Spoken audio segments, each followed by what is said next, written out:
ZEE5 ஆப்பை download செய்து முழு எபிசோடுகளையும் இலவசமாக காணுங்கள்.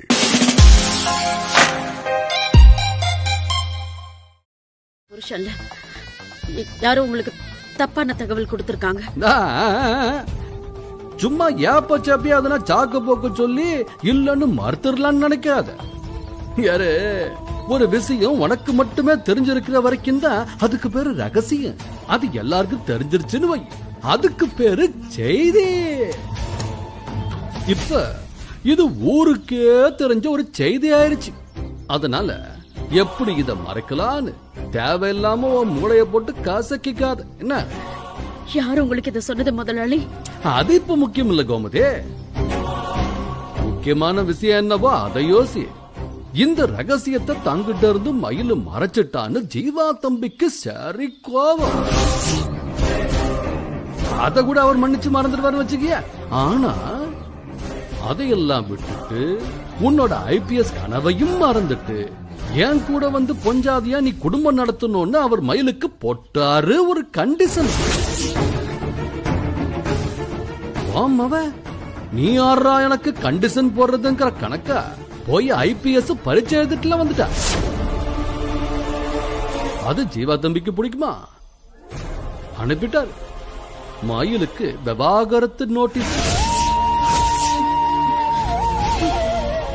ஆனா அதுலயும் கையெழுத்து போட மாட்டேன்னு உன் மவ பிடிவாதம் பிடிக்கிறா கோமதி. எனக்கு என் கனவும் முக்கியம், என் கணவனும் முக்கியம்னு கிறுக்குத்தனமா பேசிக்கிட்டு இருக்கிறா. ஏன் கோமதி, உனக்கு கூட அவங்க 2 பேர் கண்ணாலத்துல உடன்பாடு இல்லன்னு காத்து வாக்குல கேள்விப்பட்ட. அதனால என்ன செய்யற, நீ என் மயிலுகிட்ட பேசி அவளுக்கு எடுத்து சொல்லி புரிய வச்சு விவாகரத்து பத்திரத்துல கையெழுத்து போட்டு கொடுக்க சொல்லு. நீயே உன் பொண்ணு வாழ்க்கையில மண்ணள்ளி போடுன்னு சொல்றீங்களே, இது உங்களுக்கு நியாயமா இருக்கா முதலாளி? திருட்டுத்தனமா அவங்க கல்யாணம் நடந்தது பிடிக்கலதான். ஆனா அவங்க வாழக்கூடாதுன்னு நான் என்னைக்குமே நினைச்சதில்ல, நினைக்கவும் மாட்டேன். என் பொண்ணும் ஜீவா தம்பியும் எந்த சூழ்நிலையிலும் பிரிஞ்சிடக்கூடாது. ஒன்னா அவங்க சேர்ந்து வாழணும். அப்பவும் அவளை கூப்பிட்டு புத்தி சொல்லு. கனவை விட கட்டின புருஷனோட அவ வாழ்ற வாழ்க்கை தான் முக்கியங்கிறது அவளுக்கு புரிய வை. அவளை நல்லபடியா வந்து ஜீவா தம்பிக்கு பொஞ்சாதியா குடும்பம் நடத்த சொல்லு. IPS கனவெல்லாம் அழிச்சிட்டு வர சொல்லு.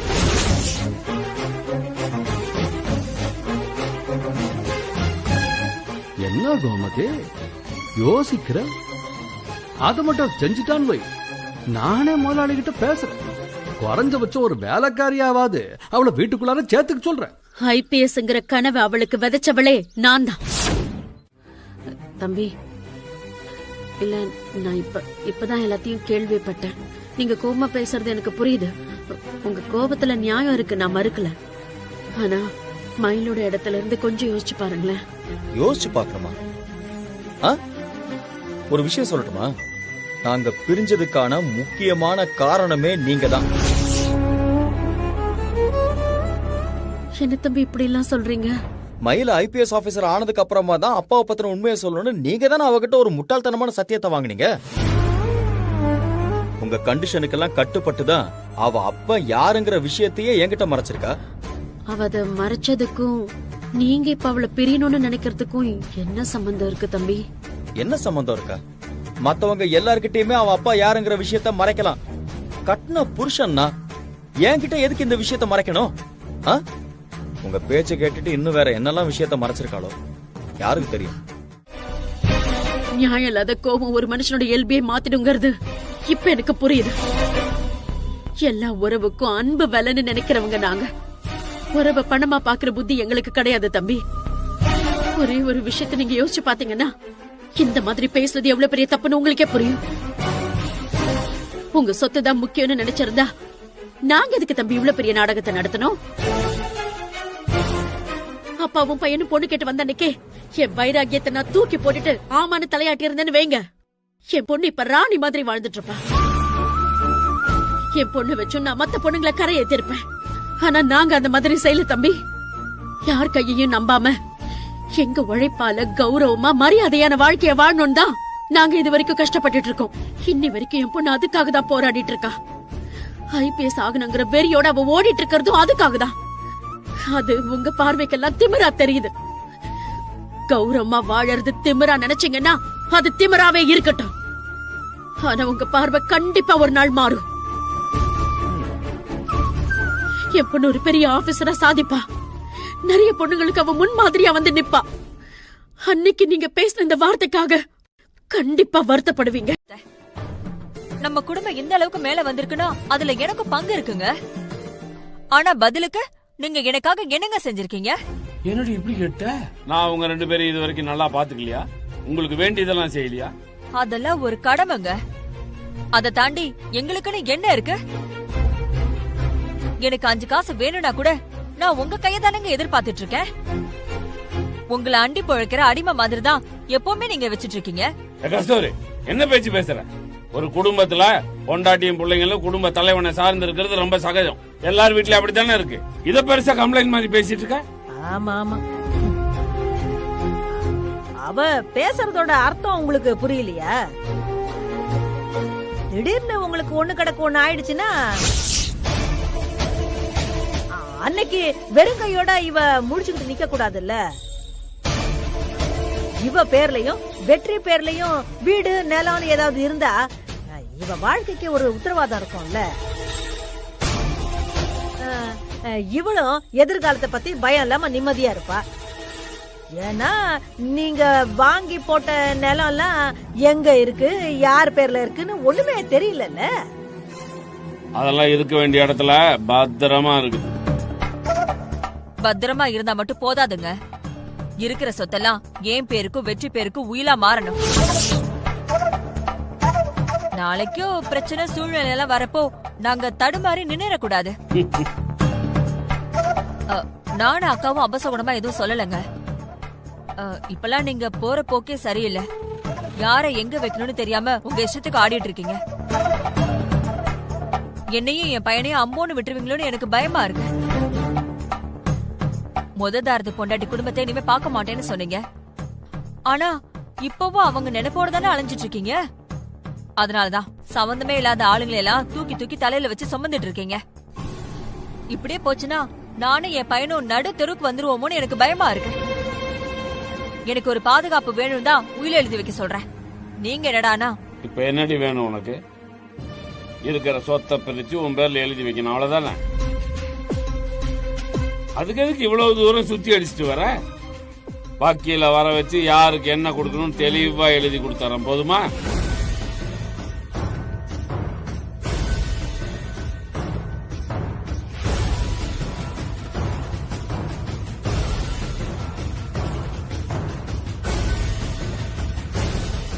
என்னக்கா முடியாது அது இதுன்னு தகராறு பண்ணுவாருன்னு பார்த்தா பட்டுன்னு ஒத்துக்கிட்டாரு. அதாண்டி என்னாலயும் நம்ப முடியல. நீ சொன்ன மாதிரி எல்லாம் பேசியிருந்தா போடின்னு சொன்னாலும் சொல்லிருப்பாரோ. நான் ஏதோ அடக்கி வாசிச்சதுனால இதெல்லாம் நடந்திருக்குன்னு நினைக்கிறேன். அவர் உடனே ஒத்துக்கிட்டாருன்னு நீ சந்தோஷப்படுற. அவர் ஏதோ ஒரு திட்டத்தோட இருக்காருன்னு நான் சந்தேகப்படுறேன். உயிலு ரெடியாகி வரட்டும், பார்க்கலாம். எங்க இருக்காங்கன்னு தெரியாதவங்களுக்கு சொத்து எழுதி வைக்கிறது லாஜிக்கே இல்லப்பா. இங்க பாருங்க, உங்க புள்ள பாயிண்ட் பாயிண்டா புடிக்கிறான். எங்களை ஏதாவது சொல்லி அடக்கிருவீங்க. இப்ப அவன் கேக்குறான் பாருங்க, பதில் சொல்லுங்க, பதில் சொல்லுங்கன்ற. எனக்கு யாருக்கும் பதில் சொல்ல வேண்டிய அவசியம் இல்ல. யாரோட அனுமதி எனக்கு தேவையில்லை. நான் திரும்பவும் சொல்றேன், இது ஒண்ணு யாரோட பரம்பரையில இருந்து வந்த பாட்டம் பூட்டம் சொத்து கிடையாது. இது மொத்தத்தையும் நான் சுயமா சம்பாதிச்சது. இத யாருக்கு எவ்வளவு கொடுக்கணுங்கிற அதிகாரம் எனக்கு மட்டும்தான் இருக்கு. என் மனசாட்சிப்படி எது சரின்னு படுதோ அதைத்தான் நான் செஞ்சுக்கிட்டு இருக்கேன். இதை ஏத்துக்கிறதும் ஏத்துக்காம போறதும் உங்களோட இஷ்டம். சார், உங்க வேலை முடிஞ்சது சார். நான் கூப்பிட்டதுமே வந்ததுக்கு ரொம்ப தேங்க்ஸ் சார். இது என்னோட டியூட்டி சார். அப்ப நான் கிளம்புறேன் சார். நன்றி. சரிம்மா, அப்ப நான் கிளம்புறேன். இந்தாங்க சார். வரேன். நன்றி.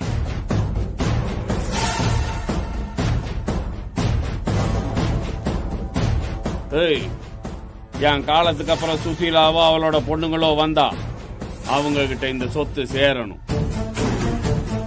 இதுல ஏதாவது வில்லங்க மண்ணணும்னு நினைச்சீங்க, உங்ககிட்ட இருக்கிற சொத்தெல்லாம் அனாதை இல்லங்களுக்கு போற மாதிரி இன்னொரு உயிரை எழுதி வச்சிருக்கேன். உங்களுக்குன்னு பிரிச்சு கொடுத்ததை மட்டும் சந்தோஷமா அனுபவிக்க பாருங்க.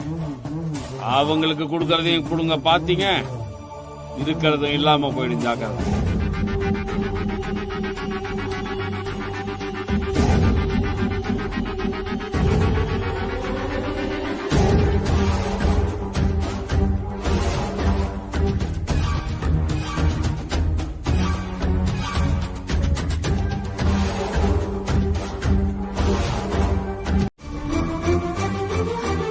எனக்கு தெரியாது. ஏய், என்னடி ஓவரா பண்ணிட்டு இருக்க?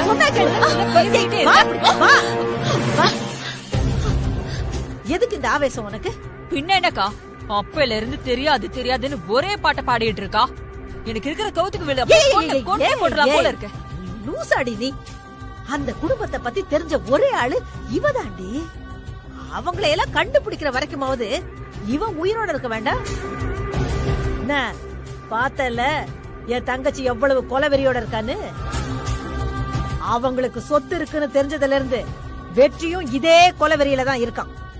உண்மைய சொல்லணும்னா எங்க யாருக்கும் உன் மேல நேரடி பகையெல்லாம் இல்ல.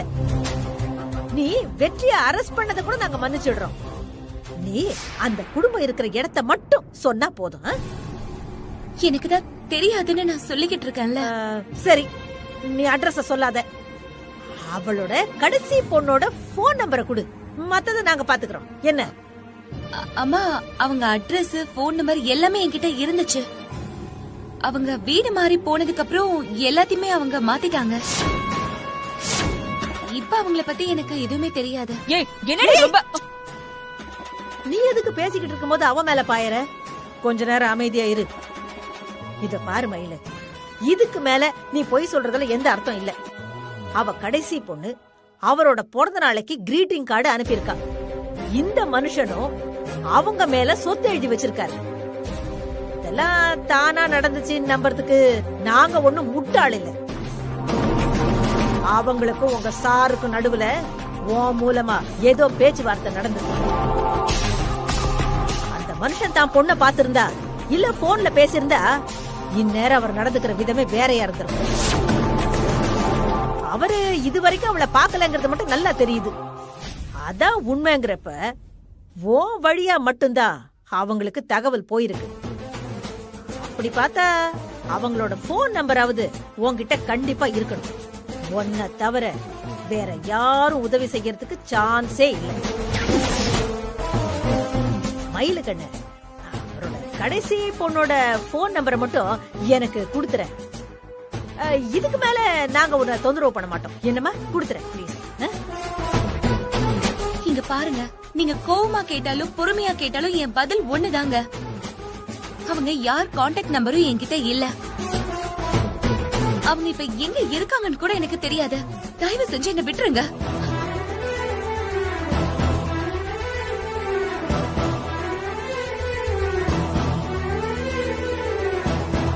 கஸ்தூரி, இவகிட்ட ஏதோ ஒரு வில்லங்க இருக்கு. அது என்னன்னு எனக்கு சொல்ல தெரியல. அந்த குடும்பத்தை முடிக்கிற அதே சமயம்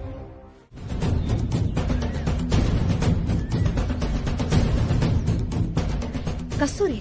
என்னக்கா? அந்த சாமியார எங்கேயோ பார்த்த மாதிரி இருக்குடி. அக்கா, உனக்கு இவர ஞாபகம் இல்லையா? அன்னைக்கு நம்ம காசியோட கல்யாணத்துக்கு வந்திருந்தாரே, ஞாபகம் இருக்கா? நீ கூட இவர் கேள்வி மேல எல்லாம் கேள்வி கேட்டு அசிங்கப்படுத்தி அவர் அங்கிருந்து வெளியில அனுப்பிட்டியே. அந்த சாமியார்ல இப்பதாண்டி எனக்கு ஞாபகம் வருது. இந்த சாமியார் இந்த கோயில தான் சுத்திக்கிட்டு இருக்கிறாரா? அப்படிதான்க்கா நினைக்கிறேன். ஏன்னா அந்த மயிலோட அம்மா இருக்கால, அவளும் இந்த சாமியார் தாக்கா உட்காந்து பேசிட்டு இருந்தாங்க. நான் இவரை காணோன்னு தேடி வந்தேன்ல, இவங்க 2 பேரும் உட்காந்து பேசிட்டு இருந்ததை நான் பார்த்தேன். என்னக்கா யோசனை? இல்ல, கல்யாணத்தன்னைக்கு ஓம் புருஷன் வெளியில போனதும் சாமியார் உள்ள வந்தாரு. சாமியார நான் விரட்டி விட்டதும் ஓம் புருஷன் திரும்ப உள்ள வந்தாரு. அன்னைக்கும் ஓம் புருஷன் பின்னாடி வந்தப்போ அவருக்கு பதில் இவரைத்தான் நீ பார்த்தேன்னு சொன்ன. இப்பவும் அதேதான் நடக்குது. அடியே, உன் புருஷனுக்கும் இந்த சாமியாருக்கும் ஏதோ ஒரு கனெக்ஷன் இருக்குடி.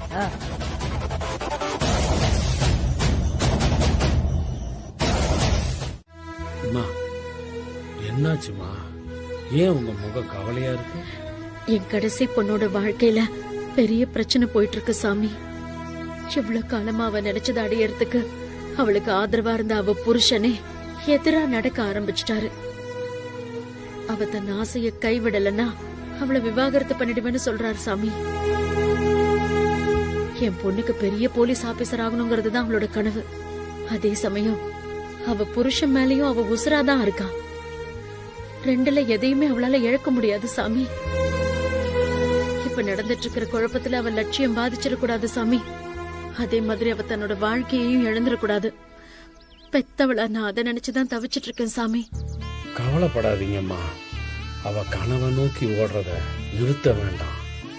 எதிர்காலத்துல பாதுகாப்பும் அடையாளமா இருக்க போறதே அவளோட இலக்கு தான். அவங்க ஜெயிச்சிட்டா எல்லா உறவும் ஒண்ணு கூடி வந்துடும். அவங்க வாழ்க்கையில வந்த சின்ன சின்ன பிரச்சனையெல்லாம் ஒண்ணும் இல்லாம போயிடும். நீங்க தைரியமா இருங்க. நானும் இததான் சாமி அவகிட்ட சொன்னேன். நான் சொன்னது சரியா தப்பான்னு எனக்கு ரொம்ப குழப்பமா இருந்துச்சு. இப்ப உங்ககிட்ட பேசினதும் தான் மனசு தெளிவாயிருக்கு.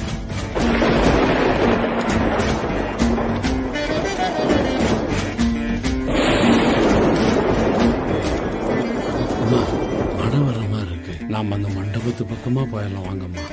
சாமி, இப்பதான் என் பொண்ணை பத்தி ஒரு நல்ல வார்த்தை சொன்னீங்க. எந்த அறிகுறியும் இல்லாம இப்ப திடீர்னு மழை பெய்யற மாதிரி இருக்கு. நீங்க சொன்னதுக்கு அந்த கடவுளோட ஆசீர்வாதம் இருக்குங்கிறதுக்கு அடையாளமா மழை பெய்ய போகுது போல இருக்கு. அங்க போலாம். சாமி, மழையை இன்னும் ஆரம்பிக்கல, அதுக்குள்ள ஏன் இவ்வளவு பதட்டப்படுறீங்க? மழை வந்து உடம்புக்கு செல்லாம் போனாதான் ஏத்துக்குங்களா? வாங்கம்மா பேசாம.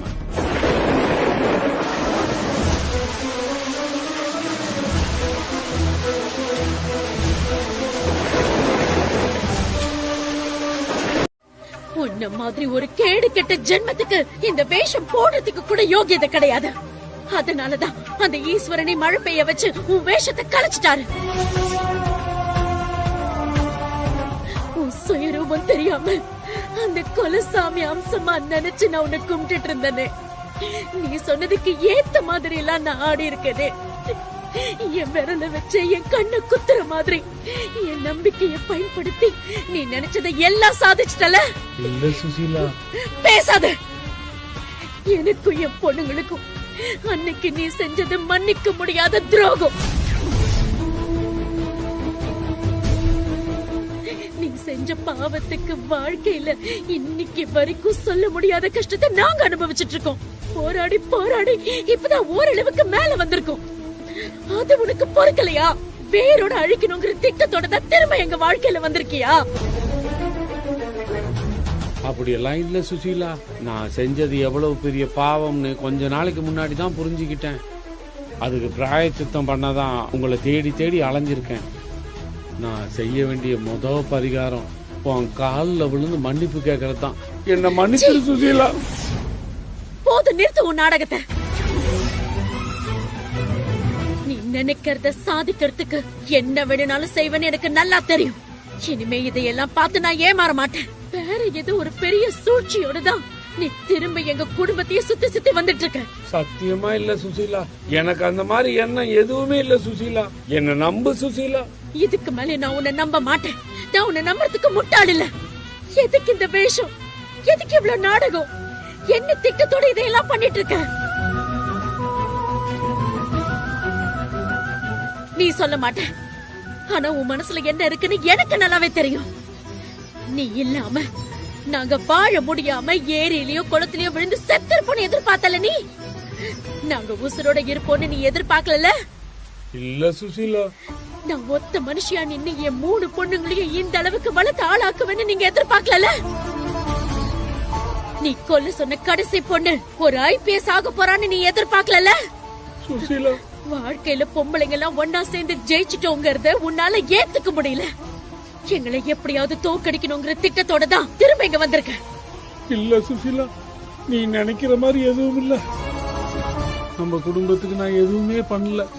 நல்லது பண்ணணுன்ற நல்ல எண்ணத்தோட தான் நான் இப்ப வந்தேன். எது நல்லது? எது நல்லது? என்னையும் என் பொண்ணுங்களையும் பிரிக்கிறதா? எனக்கு ஆதாரமா இருக்கிறது என் 3 பொண்ணுங்க தான். அவங்களை என்கிட்ட இருந்து பிரிச்சு என்ன நிர்கதியா நிக்க வைக்கணும்னு தான் நீ முடிவு பண்ணிருக்க. நம்ம எல்லாரும் ஒண்ணு சேர்ந்து அதைத்தான் செய்ய போறோம். ஆனா அவசரத்துல எதையாவது செஞ்சு காரியத்தை சொதப்பிடக்கூடாது. நின்னு நிதானமா திட்டம் போட்டு அவங்க எல்லாரையும் காலி பண்ணணும். ஆமா வெற்றி, நமக்கு எல்லா உண்மையும் தெரியுங்கிறது அவங்களுக்கு தெரியவே கூடாது. அவங்க எப்படி நாடகம் போட்டு நம்மள ஏமாத்துறாங்களோ அதே மாதிரிதான் நாமளும் அவங்கள ஏமாத்தணும். ஒரு சரியான சந்தர்ப்பம் அமையும் போது அந்த குடும்பத்தை வேரோட அழிக்கணும்டா. எனக்கு அந்த அளவுக்கு எல்லாம் பொறுமை இல்லம்மா. இப்பவே என்ன ஃப்ரீயா விடு. நீ செய்ய நினைக்கிறத நான் செய்யறேன். டேய், உனக்கு இருக்கிற அதே கோபமும் வேகமும் எனக்கு இருக்கு வெற்றி. ஆனா அக்கா சொன்ன மாதிரி நாம் அவசரப்பட்டு காரியத்தை கெடுத்துட கூடாது. அவங்கள முடிக்கணுங்கிறதா முக்கியமா தவிர அது இப்பவே நடக்கணுங்கிறது இல்ல. புரியுதா? எல்லாம் தெளிவா டிஸ்கஸ் பண்ணி ஒரு பிளான் போடுவோம். அது வரைக்கும் நம்ம எதுவுமே தெரியாத மாதிரி நடந்துப்போம். ஆமா வெற்றி, நம்ம பேச்சிலையும் அவங்க கிட்ட நடந்துக்கிறதுலயும் எந்த மாற்றமும் இருக்க கூடாது. அவங்களுக்கு துளி கூட நம்ம மேல சந்தேகம் வரவே கூடாது. அவங்க வழியிலேயே போய் அவங்க கழுத்தை அறுக்கணும்டா. ஓகே பெரியம்மா, நீங்க சொன்ன மாதிரி நான் நடந்துக்கிறேன். ஆனா சீக்கிரமாவே இதுக்கு ஒரு முடிவு கட்டணும். என்னால ரொம்ப நாளா கை கட்டிட்டு அமைதியால இருந்துட்டு இருக்க முடியாது.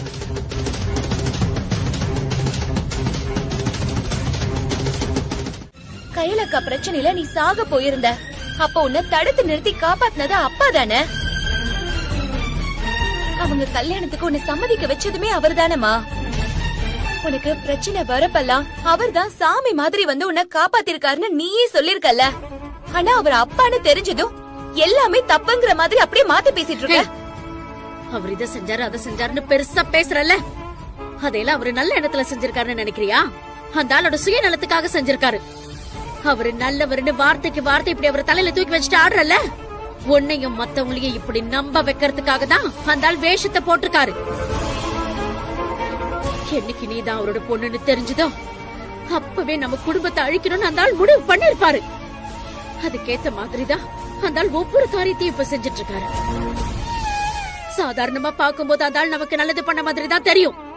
நல்லா யோசிச்சு பார்த்தாதான் அதுக்கு பின்னால இருக்கிற சதி என்னன்னு புரியுண்டே.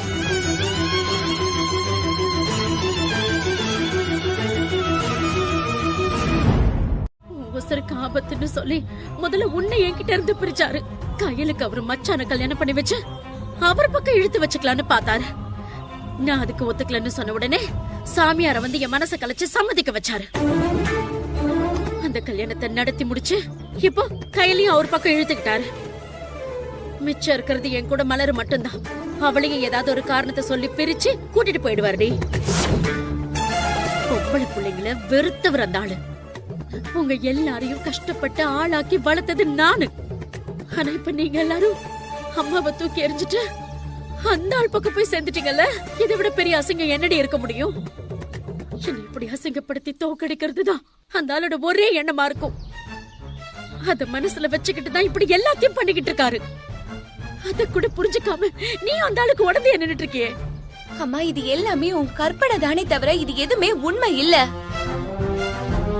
அப்பா மேல இருக்கிற கோவத்தினாலதான் உன்னால இப்பவுமே அவரை நம்ப முடிய மாட்டேங்குது. அவர் என்ன செஞ்சாலும் நீ அதை தப்பாவே புரிஞ்சுக்கிற. அம்மா, உன் கோவத்தையும் வெறுப்பையும் ஒதுக்கி வச்சுட்டு நீ கொஞ்சம் நிதானமா யோசிச்சு பாரு. அப்பதான் அப்பா முழுசா மாறிட்டாருங்கறத உன்னால புரிஞ்சுக்கவே முடியும். ஏய், மனுஷங்களை எப்படி புரிஞ்சுக்கணும்னு நீ எனக்கு சொல்லி தராத. அந்த ஆள் என்னைக்கு மாறவும் மாட்டாரு, திருந்தவும் மாட்டாரு. சாமியார் வேஷம் போட்டு அந்த ஆள் நினைச்சதெல்லாம் இப்ப சாதிச்சிட்டாருல. இன்னும் பழைய மாதிரி தான் இருக்காருங்கிறதுக்கு இந்த ஒரு சாட்சி போதும். அவர் சுயரூபத்தை புரிஞ்சுக்கிட்டு நீதான் அந்த ஆளை விட்டு ஒதுங்கி வரணும்டி. அப்பா அப்பான்னு நம்பி அந்த ஆள் பின்னாடி போன உன் வாழ்க்கையை தொலைச்சிட்டு நீதான் நிர்கதியா நிப்ப. உன் ஐபிஎஸ் கனவு நிறைவேறணும்னா அந்த ஆளை விட்டு விலகி வந்துரு. இல்லைன்னா கடைசி வரைக்கும் உன்னை நம்ப வச்சு கழுத்தறுத்துடுவாரு. இருந்தாலும் நான் அப்பவே உங்களை தேடி இருக்கணும்.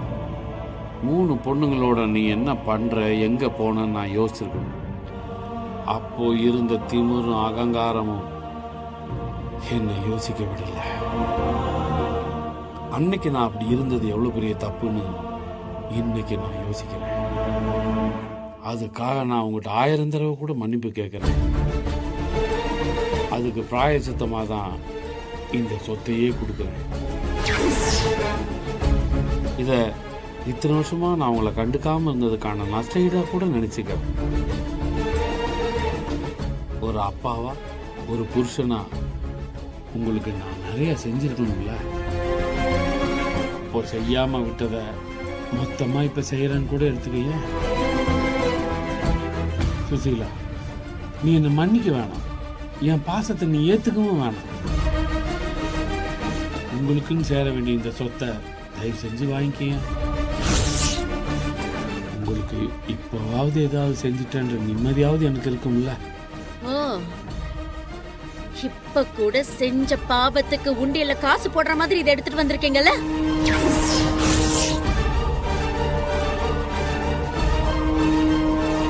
இதை நான் வாங்கிக்கிட்டா உங்களுக்கு பாவ விமோச்சனம் கிடைச்சிடும். அது மட்டும் நடக்க கூடாது. பெத்த பொண்ணு தூக்கி எறிய சொன்ன பாவத்தை காலம் பூரா நீங்க சுமக்கணும். இதுக்கு மேல சொத்து கித்துன்னு பேசிட்டீங்க நிக்காதீங்க, மரியாதையா கிளம்புங்க. சுசீலா, ஏன் எவ்வளவு வீம்பு பிடிக்கிற? நான் கொடுக்கறத நீ வேணா மறுக்கலாம். ஒரு அப்பாவா என் பொண்ணுங்களுக்கு நான் செய்யணும்னு நினைக்கிறத உன்னால தடுக்க முடியாது. பணம் பணம்னு பேய அலைஞ்சது நீங்க. என் பொண்ணுங்களை நான் அப்படி வளர்க்கல. காசு பணத்தை விட கௌரவம் தான் பெருசுன்னு சொல்லி கொடுத்துதான் வளர்த்திருக்கேன். அவங்க பசி பட்னின்னு எல்லாத்தையும் பார்த்து கஷ்டத்தை பார்த்து தான் வளர்ந்திருக்காங்க.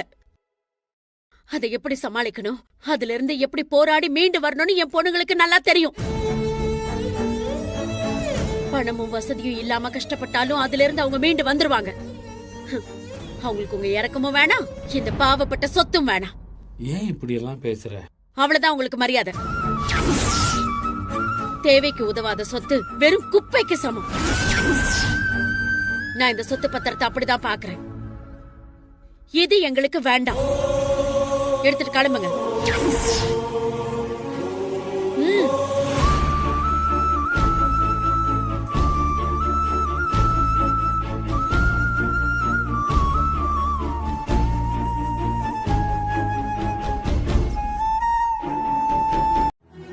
அவங்களுக்கு தான் எல்லா சொத்தும் போய் சேரும்.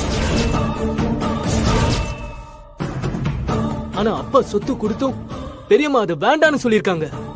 அத புரிஞ்சுக்காம நீங்க அவங்கள பத்தி தப்பா பேசிட்டு இருக்கீங்க.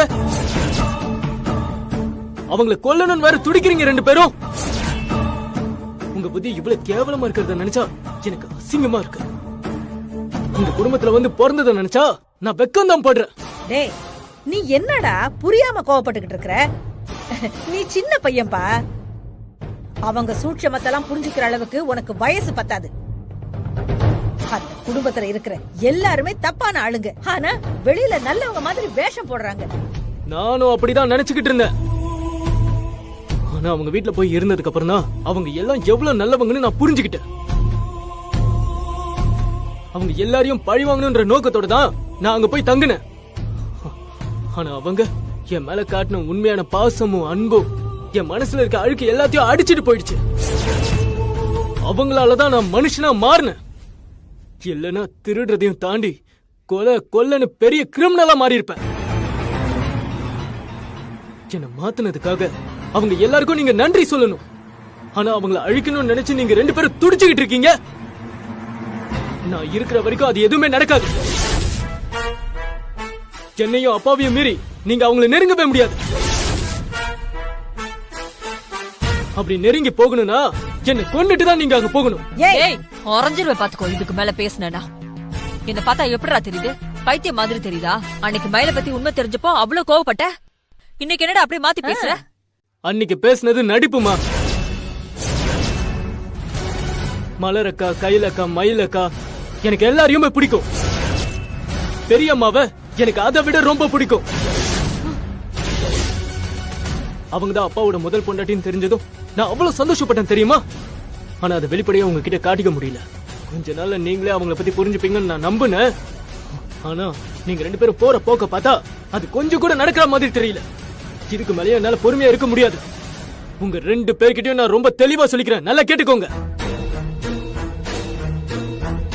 உங்களை மாதிரிதான் எனக்கு அவங்களும். நீங்க எவ்வளவு முக்கியமோ அதே அளவு அவங்களும் எனக்கு முக்கியம். நாம எல்லாரும் ஒரே வீட்ல ஒன்னா ஒரே குடும்பமா வாழணும் தான் என்னோட ஆசை. டேய், அது இந்த ஜென்மத்துல நடக்காதுடா. முட்டாள்தனமா பேசிட்டு இருக்க. இங்க பார், அவரோட சுயரூபம் என்னன்னு தெரியாம நீ தேவையில்லாம பேசிட்டு இருக்கடா. உங்க அப்பாவையும் அவரோட சொத்தையும் பிடுங்கிட்டு உன்னை என்னை நடுத்தர நிறுத்தினாடா அவளோட எண்ணம். அவங்க மனசுல அப்படி எந்த எண்ணமும் இல்லம்மா. சொத்தை பத்தியும் பணத்தை பத்தியும் அவங்க என்னைக்குமே பெருசா பேசினதே இல்ல. ஏய், வாய முடி வெற்றி. டேய், உன் எதிர்காலம் நல்லா இருக்கணும், உன் வாழ்க்கை நல்லா இருக்கணும் தானடா அவ இவ்வளவு பண்ணிக்கிட்டு இருக்கா. உனக்கு ஒரு பாதுகாப்பு வேணும்னு தவிச்சுக்கிட்டு இருக்கா. அத புரிஞ்சுக்காம பெத்தவங்களே நீ எடுத்தறிஞ்சு பேசுறது ரொம்ப தப்புடா. சொத்து தான் பாதுகாப்பு, சொத்து தான் சந்தோஷம் பேசிட்டு இருக்கீங்களே, அதுதான் தப்பு பெரியமா. நம்மள சுத்தி மனுஷங்க இருக்கிறது தான் ரொம்ப சந்தோஷம். மனுஷங்க இருக்கிற இடத்துல இருந்தாதான் பெரிய பாதுகாப்பு. அதுக்கு முன்னாடி இந்த சொத்து வசதி எல்லாம் ஒரு பெரிய விஷயமே கிடையாது. எனக்காக தானே இதெல்லாம் செய்யறேன்னு சொல்லிட்டு இருக்கீங்க. இப்ப நானே சொல்றேன், எனக்கு இந்த சொத்தெல்லாம் எதுவுமே தேவையில்ல. அவங்களோட உறவு தான் எனக்கு முக்கியம். அவங்க எல்லாரோடையும் நம்ம ஒன்னா இருக்கணும். அதுக்கு என்ன வழியோ தயவு செஞ்சு அதை பாருங்க 2 பேரும். டேய், நீ போகாத ஊருக்கு வழி சொல்லிட்டு இருக்க. அது நடக்கவும் நடக்காது, அதுக்கு நான் ஒத்துக்கவும் மாட்டேன். அவங்களுக்கு சொத்துலயும் பங்கு கிடையாது, என்னோட வாழ்க்கையிலயும் பங்கு கிடையாது. இங்க பாருடா, உனக்கு அந்த குடும்பம் ரொம்ப முக்கியமா இருந்துச்சுன்னு வச்சுக்கோ, இந்த ஊரை விட்டு போயிட சொல்லு அவங்கள. நீ இந்த ஊர்ல இருந்துகிட்டே என் வாழ்க்கையோட விளையாடிட்டு இருந்தா நான் உன்னோட வேரோட அழுக்காம விட மாட்டேன். நான் இருக்கிற வரைக்கும் அது நடக்காது. நம்ம எல்லாரும் ஒன்னா இருக்கிறது உனக்கு பிடிக்கலன்னா தயவு செஞ்சு விட்டு. அவங்க ஒரு பக்கம் இருக்கட்டும், நாம ஒரு பக்கம் இருக்கலாம். அவங்க உன்னை எந்த காலத்திலயும் தொல்லை பண்ண மாட்டாங்க. நீயும் அவங்களை தயவு செஞ்சு தொந்தரவு பண்ணாம இரு.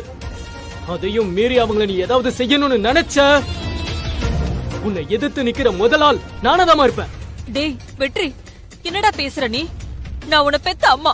என்னால ஏத்துக்க முடியாத விஷயமே அது ஒண்ணுதாமா. உன்ன மாதிரி ஒருத்தவங்களுக்கு பையனா பிறந்ததை விட நான் பெரியம்மாவுக்கே பிறந்திருக்கலாம். போனா இன்னும் என் மனசை விட்டு போகல, நான் போக விடல. என்னோட மனசை விட்டு போகாத ஜீவா கூட நான் இந்த ரூமுக்குள்ளேயே குடும்பம் நடத்திட்டு இருக்கேன். சந்தோஷமா குடும்பம் நடத்திட்டு இருக்கேன். மது, ப்ளீஸ் மது, நடந்த எல்லாத்தையுமே மறந்துட்டு நீ வேற யாரையாவது கல்யாணம் பண்ணிக்கிட்டு. நிறுத்து. இதுக்குதான் நான் யாரையும் பாக்குறது இல்ல, வெளிச்சத்துக்கும் வரதில்ல. யார பார்த்தாலும் எப்ப பார்த்தாலும் அட்வைஸ். ஜீவாவை மறந்துட்டு வேற யாரையாவது கல்யாணம் பண்ணிக்கோன்னு அட்வைஸ். நான் எப்படி ஜீவாவை மறப்பேன்? எப்படி என்னால ஜீவாவை மறக்க முடியும்? என்னோட ஜீவா என் கூட தான் இருக்கா. நான் எப்படி அவனை மறந்துட்டு இன்னொருத்தனை? மது, மத்தவங்க சொல்ற எல்லாத்தையுமே விடு. ஜீவா, நான் சொல்றேன், தயவு செஞ்சு நீ. வேண்டாம், எதுவும் சொல்லாத. நீ ஆசைப்பட்டவளே கல்யாணம் பண்ணிக்கிட்ட. உனக்கு பிரிவோட வலி தெரியாது. போயிடு. என்னோட ஜீவா என் கூட தான் இருக்கா, நீ வேற ஜீவா. அப்பா, இவனை இழுத்துட்டு போப்பா, இழுத்துட்டு போப்பா இவனை. சரிமா, சரி சாமி, சரி பலடி போயிடலாம். இல்ல மாமா, இல்லைங்க, வாங்க போயிடலாம். ஜீ5 ஆப்பை டவுன்லோட் செய்து அனைத்து எபிசோடுகளையும் இலவசமாக பாருங்க.